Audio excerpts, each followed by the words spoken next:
বুঝলাম না রে, মজা কি বুঝলাম না রে, শুনলাম না মোবাইল ফোনে আই লাভ ইউ। কারো প্রেমে পড়লাম না রে, মজা কি বুঝলাম না রে, শুনলাম না মোবাইল ফোনে আই লাভ ইউ। হে মন বড় উতলা, মনে প্রেমের জ্বালা। ইরে মাইরি, এটা আবার কি? ও, এটা তো একটা তেঁতুল, কিন্তু এটা কেমন চকচক করছে। বুঝেছি, তার মানে এটা একটা সোনার তেঁতুল। যাক, ভালোই হলো। এই সোনার তেঁতুল বিক্রি করলে অনেক টাকা পাবো, আর সেই টাকায় আরো কিছুদিন আয়েশ করে মদ খেতে পারবো। এই সোনার তেঁতুল কিছুতেই বউকে দেখানো যাবে না। বউ জেনে গেলে আমার আর মদ খাওয়া হবে না।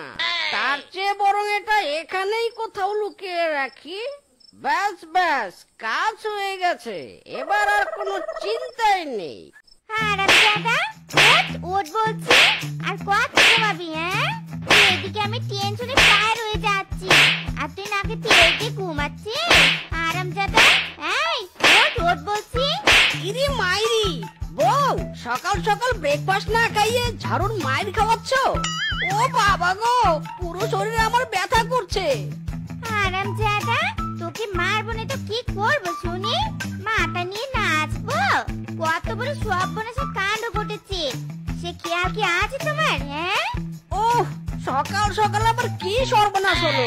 তোমার মতো এত বড় সর্বনাশ বাড়িতে থাকলে সে বাড়িতে আবার নতুন করে কি সর্বনাশ হয় গো? ওরে আমার শ্বশুরের বেটা রে, কি বললি তুই? কি বললি? সাহস থাকলে আর একবার বল।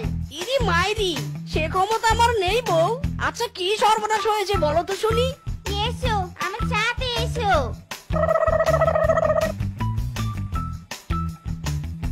দেখেছো দেখেছো, দেখো কাণ্ড দেখো।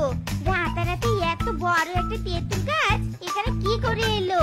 এমন অদ্ভুত কাণ্ড তো আমি কখনো দেখিনি, বাপের জন্মেও দেখিনি গো। ইরি মাইরি, তাই তো, রাতারাতি এত বড় তেঁতুল গাছ এখানে এলো কি করে?